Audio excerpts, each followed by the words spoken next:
Welcome to the Washington Heights Church podcast. We're so glad you're here. Each week, we bring you the latest Sunday message filled with God's Word to help strengthen your faith and deepen your walk with Christ. Whether you're tuning in from home, your commute, or anywhere in between, we're thrilled to have you join our community. So, grab a cup of coffee, find a cozy spot, and let's get started. So in our series entitled 1 Week to Live, we're going day by day through the last week of Jesus' life. Today we come to Friday, and I'll give you a little preview. Next week we're actually doubling up on Friday because there's so much that happens there. And today we're going to turn our attention to Failure Friday because a centerpiece of what happens on that day is the reality of the brokenness and the failure that can take place in the human heart. And what do we do in those moments? And my guess is there doesn't need to be a lot of convincing that can be the reality for us. And so beyond just recognizing that failures happen, how do we move forward? How do we make a comeback? How do we move beyond the failures that we experience?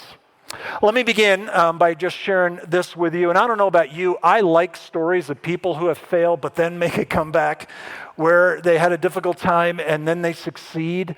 Here's one example. This man lost a job, lost 8 elections. This guy couldn't be elected dog catcher for a while. Failed in business, had a nervous breakdown, lost 5 more elections after that. Many people consider him to go on to become maybe the greatest president we've ever had. His name is Abraham Lincoln.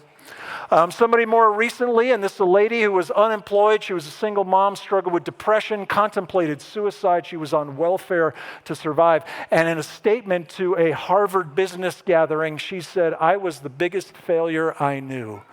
And she went on to write the most successful children's literature of all time, the Harry Potter series. Her name is J.K. Rowling. There's something about people who have experienced failure and make a recovery from that I think we understand has molded them and shaped them in meaningful, important, and positive ways. Well, here's what we're going to do today is we're going to track somebody who experienced a moral failure, a spiritual shipwreck, and then somebody who personally betrayed their friend. And we're going to journey with somebody named Peter. And if you know anything about Peter as one of the followers of Jesus, he was pretty outspoken. He was the bold one. You know, and he often gets criticized. There's one day Jesus is walking on water because he's God in the flesh, and he calls out Peter out of the boat, and we kind of criticize him because he began to sink, and Jesus rescues him. But to his credit, he's the only guy that got out of the boat. Everybody else stayed safe inside of the boat. And so Peter, had remarkable faith at times, but then he also had a remarkable ability to insert foot into mouth and maybe say more than his heart could deliver on. And we're going to see him walk through this, but we're also going to see him make a comeback from it. And so today we're really going to talk about a couple things. Why do we fail? What are some of the common reasons that people like us fail, people like Peter? And then also we're going to look at how to make a comeback. Now, as we begin, and we begin with the 3 common reasons that we fail, I want to shape something up front for you, because you might say, well, where is Peter's account of this story? And we're going to be in the gospel that's called Mark. There are 4 gospel accounts, the life and times of Jesus: Matthew, Mark, Luke, and John. And commentators are virtually unanimous that the gospel of Mark is actually Peter's story. That he said it to somebody who wrote it down, whose name was Mark, but it is his firsthand account of walking together with Jesus. And we're going to look at an experience that's recorded there that shows him in the worst light possible. And we may ask the question, Peter, why would you, include this story where you don't look so good? And if you look at the context of when this was written, and then we have documents that even go back to the 1st century. So people who tell you the Bible was written way later, no, we have copies that go right back to like 30 years after Jesus was on this earth. And there was an emperor in the Roman Empire at that time. His name was Nero. And if you know anything about Nero, he was not a good guy. And Nero, at one point, is the first emperor to launch persecution against followers of Jesus. You're not going to call me as the Caesar, Lord? Well, then you're going to be fed to the lions. And they would round people up, bring them into the arena, and they were told, you have a choice right now. You don't have to face the lions. You just go over and grab some of that incense and you throw it into that fire and you renounce Jesus and you declare Caesar as Lord and you can walk out of here. And that's exactly what some people did. And then there were other people who stayed true to their commitment and they said, no, I can't say that. Only Jesus is Lord. And they faced the lions. And they lost their lives as a result of that. And there's a lot of ideas and memories from those early days. Because imagine this. Imagine we're gathering as a church right now, but all of a sudden there's a knock at the door and that whole lion in the arena has played out. And standing there wanting to come in are some people who took some of that incense, threw it in the fire, and renounced Jesus. Can they come in? And so many people believe that why Peter includes this story is to really shape the kind of community that even we're a part of today. What does it mean for people to experience personal failure in this world? How do we deal with that on the other side of it? So let's look at 3 common reasons we fail. This is right from Peter's story. Here's the first one. I overestimate my strength. That there is a confidence that I have about myself that I ultimately cannot deliver on. And Jesus said to them, now where we left off last week was in the Passover meal. Jesus gathered in the upper room with his disciples and they're having this meal. Judas, the traitor, has gotten up and walked out, and Jesus indicated that one of them was going to hand him over. And then all the rest of them think, well, we're not sure who it is, but then Judas gets up and walks out. Then Jesus said to them, you will all fall away. For it is written, I will strike the shepherd and the sheep will be scattered, but after I am raised up, I will go before you to Galilee, right? So Jesus knows what's going to happen ahead of time, and all of you are going to abandon me. But after I'm raised up, I'll go before you in Galilee. Peter said to him, even though they all fall away, I will not. And boy, isn't there a lot to admire in those words.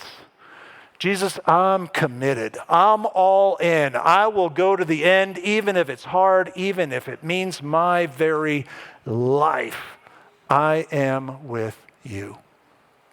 And then Jesus has some personal words for Peter. Jesus said to him now, not to all of them, to him is Peter. Truly, I tell you this very night, before the rooster crows twice, you will deny me 3 times. But he said emphatically, right? Sometimes we don't know what was the tone of what was said in the Bible. Emphatically, if I must die with you, I will not deny you. And they all said the same. Big talking, big promise Peter. And there are times, his faith was remarkable. But on this moment, he's got a confidence in himself that ultimately his character will not be able to deliver. And I wonder if sometimes in our own journey, when we look for confidence, we look to ourselves. And we think that it's up to us, and if I make a full and final commitment, that's where my strength lies. But there is a reality about the human heart that we need to acknowledge here, that we need to proceed with humility and with some recognition that this heart of mine is capable of some things that under the right circumstances are doable for me. And there's an old saying, there but for the grace of God go I. There's a lot of reality to that. But so often we can conclude, yeah, I know that's out there and I know some people deal with that. I will never struggle with that. Maybe somebody says something like this, there's just a lot of racial tension in this world right now. And I fear that it could even be a part of life in the church and following after God. And I think that's a moment and an opportunity for us to take some introspection and see the possibility even of that. But wouldn't it be easy to say, yeah, well, I can understand how everybody else would do that. And in this moment, you know what Peter's saying? All these other losers that you called Jesus may abandon you, but I won't. I'll be true to the end. We can be that guy in that moment. When we say, yeah, maybe everybody else does that, not me. I'm all in. Maybe we look at some of the materialism today and we say, yeah, it seems more about stuff, about toys, than it seems about what it's really about. We prize, things over people, and we prize status maybe over God and our identity with God. Yeah, well, I understand how everybody else, can fall to that, but not this guy. I'm good. I'm all in. I'll never do that. We need to have a measure of humility in these hearts of ours, to know our hearts to the degree that we recognize that under the right circumstances, there before the grace of God go I. Think about some other arenas in which if somebody said something to us, would we ever make those kind of bold claims? That's a weird analogy, but I'm going to use it anyway. I have an amazing assistant here. We've worked together for a long time. Her name is Michelle. Michelle is hardworking. She's diligent. She's really good at what she does. She's also honest. Some might say blunt. I will say honest. And there have been times, when I've come in and she's looked at me, it's happened probably a couple times, and she'll go, you got a thing hanging out of your nose there? It's like, could you imagine saying, I understand that everybody else can have a thing hanging out of their nose, but I will never have a thing hanging out of my nose. No, those are the moments you go, oh, thank you, and you get a tissue, right? I wonder if we can have that same kind of openness with these hearts of ours, to recognize the strength ultimately is not in ourselves. And Peter is going to discover that the hard way, because his mouth made a promise that his character could not keep. And there's something in the human heart that we've got to recognize. Try as hard as we might, we just cannot seem to rein it all in. So we can overestimate our strengths. Secondly, I can fear disapproval. That I care more about the opinions of others than I care about the opinion of God.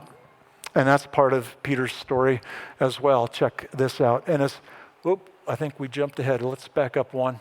And as Peter was below in the courtyard, one of the servant girls of the high priest came, and seeing Peter warming himself, she looked at him and said, you also were with the Nazarene Jesus. Now, in the first part of that verse, notice how Peter is close in proximity to Jesus. And every indication is that they can see each other.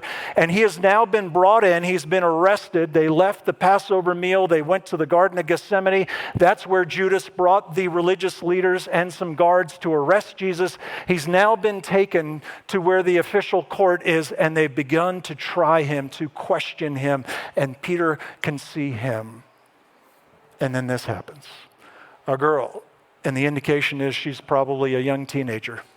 She would be in our 5th and 6th grade group right now.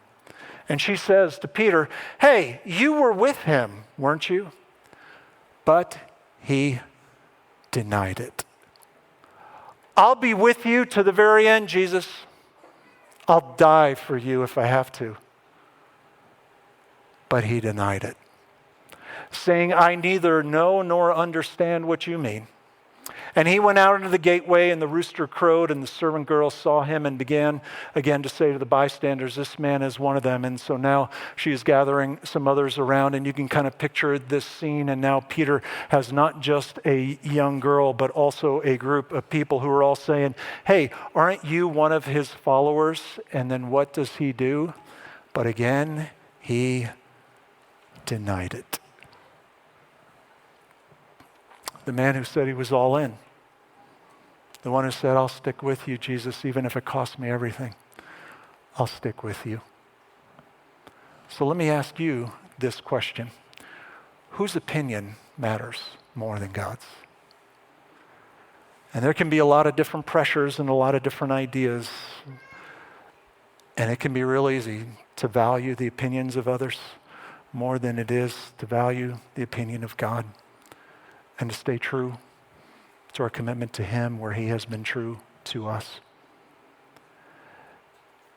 And the rooster is going to crow again, and remember, they are in eyesight of each other, and there's actually one of the Gospels that tells us there's a moment in which they locked eyes with each other.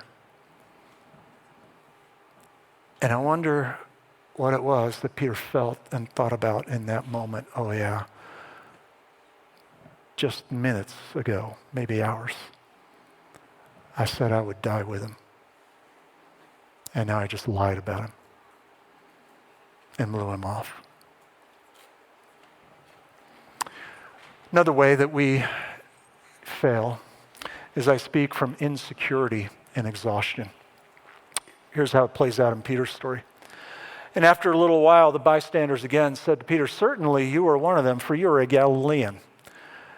And just like we have in our nation, right, if somebody showed up from New York and talked with a New York accent, or somebody from the deep south, you would know they're not from these parts here in Utah.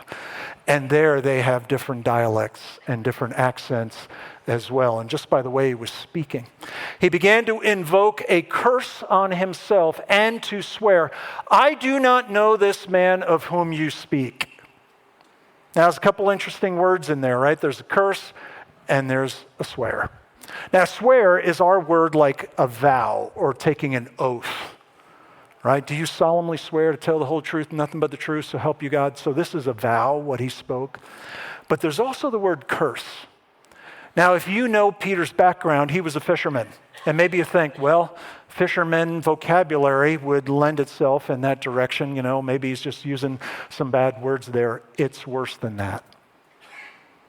The word curse actually comes from a root word from which we get our word anathematize. And if you know what that means basically to condemn someone to the hot place. And so what Peter said on that day, and I'm not going to use what I think were the exact words because I've made a commitment that I'm not going to use some words that I used previously in another part of my life before Jesus, but I think you'll figure it out even though I clean it up a little bit. That what he's saying on this day is, hey, weren't you with him? He says, darn him to Hades. Or he's saying, you can darn me to Hades. I don't know the guy. Either way, it's rough. And a moment of darkness in a human heart of somebody who had just made a bold, over-the-top promise. A moment of betrayal to the one who rescued him from drowning. The one who we're told somewhere else in the New Testament healed his mother-in-law. The one whom he'd heard speak and perform all kinds of miracles. And in this moment, Peter wants to have nothing to do with him. How do you recover from that? How do you bounce back from failure that is so stark? Immediately the rooster crowed a second time. And in that moment, Peter remembers his words of what Jesus knew and had just played out, but Peter was blind to, as people often are. The strength is right here. I got this. Not so much. How do you make a comeback? Let's talk about that because that is part of Peter's story. And I'll give you a little bit of a preview and not about Peter. First step back is to personally own it. Because in that moment when the rooster crowed a second time, Peter remembered how Jesus had said to him, before the rooster crows twice, you will deny me 3 times. And then what happens? And he broke down and wept. This is somebody at the moment that we refer to kind of in our context, and especially in a recovery context, they have just hit bottom. Right? How easy is it in a day like this where when something happens and all of a sudden, it feels like it's about us. The desire so often today is just to feel good and to fix it immediately and just make a quick change in another direction. Or we live at a time where nothing is our fault anymore. And so it's so easy to point the finger at somebody else or the circumstances, that just, it wouldn't have been the reality if that hadn't happened or she hadn't have done that or he hadn't have done that. But in this moment, somebody owns it. And he's not breaking down and weeping because he has been caught. And sometimes I get that can happen. This is somebody recognizing his own failure and owning it. And there's a point at which when we fail, the temptation is, let's just move past that really fast. Let's just cover that over. Let's make it about somebody else, not me. In this moment, Peter owns it. maybe one way to put it is to get past failure, you have to go through it. And that there's a place where remorse is a great beginning point. It can't be the only point, but it's a great beginning point where we take personal responsibility. I've sat in a lot of counseling situations, and oftentimes with couples who are in a difficult place. It looks a lot like this, where the fingers are pointing at the other person. Well, if she didn't do that, if he didn't say that, and many times there's even this generalization that can happen there. Well, I've made plenty of mistakes, but this is what she did. And I say, oh, you've made plenty of mistakes? Yeah, I've made plenty of mistakes, right? And we hear that a lot. And then inevitably, I'll ask this question. So you made plenty of mistakes. You said made plenty of mistakes. Can you name 3 of them specifically for me? Right? It's one thing to talk in generalities that we can all own. What is it that you would personally own in this situation? And rather than pointing the finger, what can you point to yourself about? And then often people don't come back to see me again for counseling. So first, you got to personally own it. Second is to personally connect with others. Personally connect with others. Many times when we fail, what we do is we isolate ourselves and we shut it down and the circle gets real small. And I will disconnect and separate myself from everybody who is around me. Peter doesn't do that. And this is a good direction for us. Because on Easter Sunday, just a couple days later, Jesus rises from the dead. And I'm sorry if I just gave you a spoiler alert for Easter Sunday. Jesus makes it, and it's really good news. And so when he appears to the first person, her name is Martha, in the cemetery, he lets her know that she's alive. What does she do? She went and told those who had been with him, because they're locked in a room, gathered together.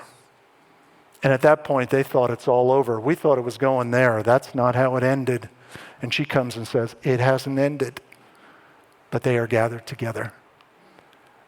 And I wonder, even as they were weeping and mourning, notice how they did it together.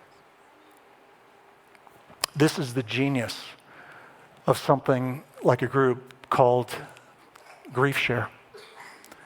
Well, yeah, there's grief in this world, but you know what? Don't go through it alone. Go through it together. There is a profound power in walking through that shared experience.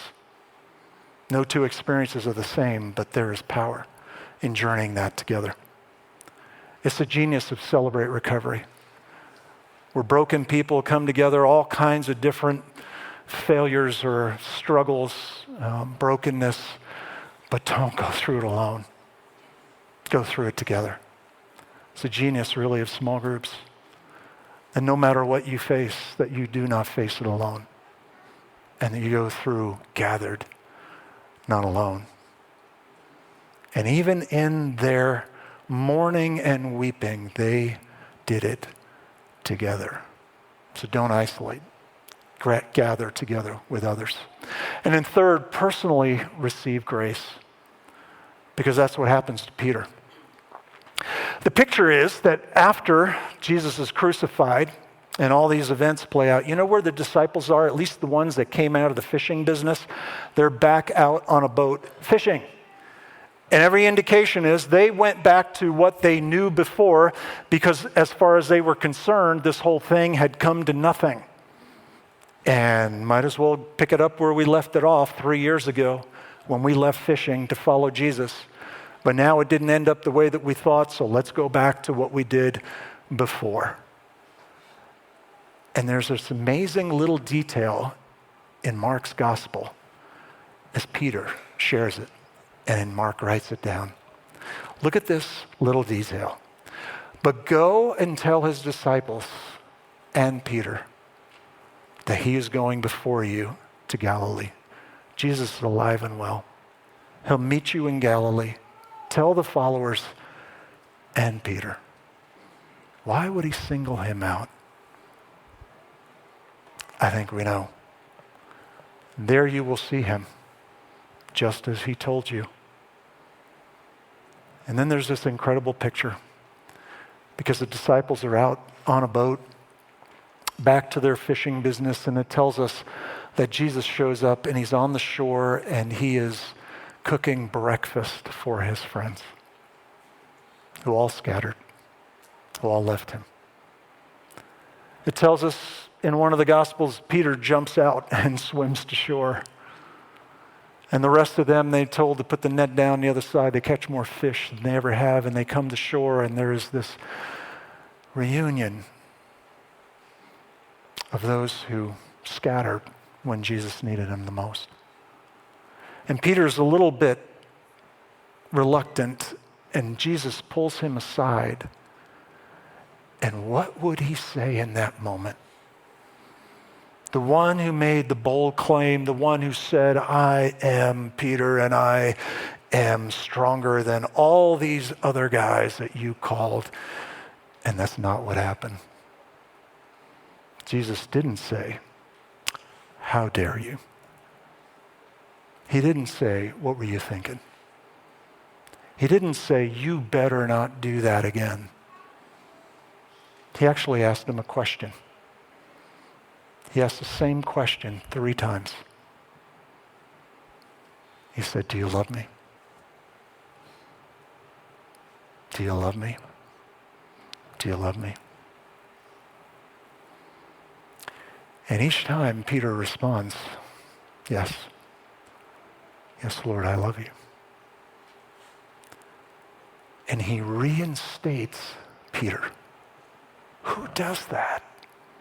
Just days after a colossal failure, Jesus reinstates Peter. You fast forward 50 days, and this thing that we're a part of right now called the church begins on a day that was called Pentecost.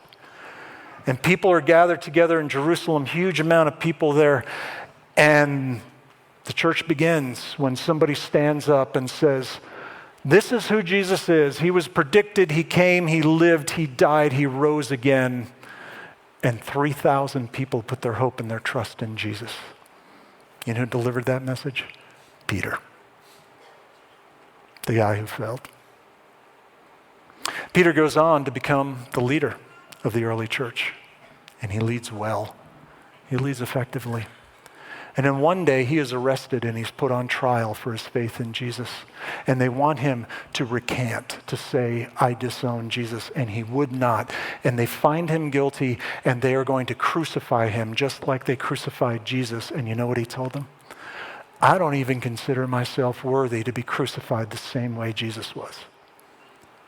So crucify me upside down. And he was. What transforms somebody from looking to themselves for strength to become a strong person? It's not marshaling up more strength. It is leaning into and receiving the grace that comes from God. He owned it. He didn't walk through it alone. And ultimately, he received the grace of God. It changed the direction of his life. If you have experienced failure and you wonder, where does that leave me? Where does that put me? Has that pretty much taken me out of the game? I hope that you can hear the words that Jesus spoke on that shore of that lake that day. Do you love me? Then get back in the game. Peter, feed my sheep. Would you bow your heads together with me? And as you think about your own journey, your own life, maybe there are things that you know about you that you wish you could go back and undo. But here we are. We can't. And if you struggle with that, with failure, hear these words. And whatever you're envisioning in your own heart and mind, do you love me? Jesus asking you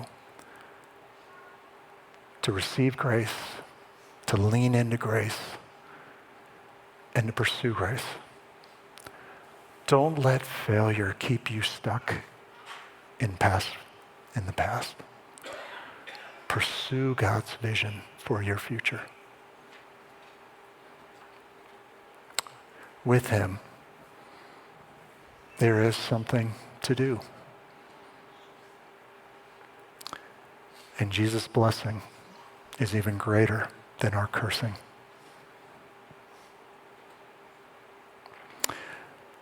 Lord Jesus, thank you for grace upon grace. So undeserved, every bit of it, but that's what it means. And God, may we not treat that lightly, may we not take it for granted, but may we also lean hard into it, into this world filled with brokenness and broken people, including us. May we find our strength in you. May we find our strength in surrender to the grace of God. Help us to see your vision for our lives together with you. Lead us in that direction, God, we ask, for your name's sake alone. And so we ask and pray in Jesus' name. Amen. We hope you enjoyed today's message. If you found this sermon meaningful, please subscribe, rate, and leave a review. Your support helps us reach more people and spread the word. Stay connected with us throughout the week by following us on social media at Washington Heights Church on Facebook and Instagram, and by visiting our website at whc.faith. For more information and additional resources, check out the podcast description below. Thank you for joining us. See you next week.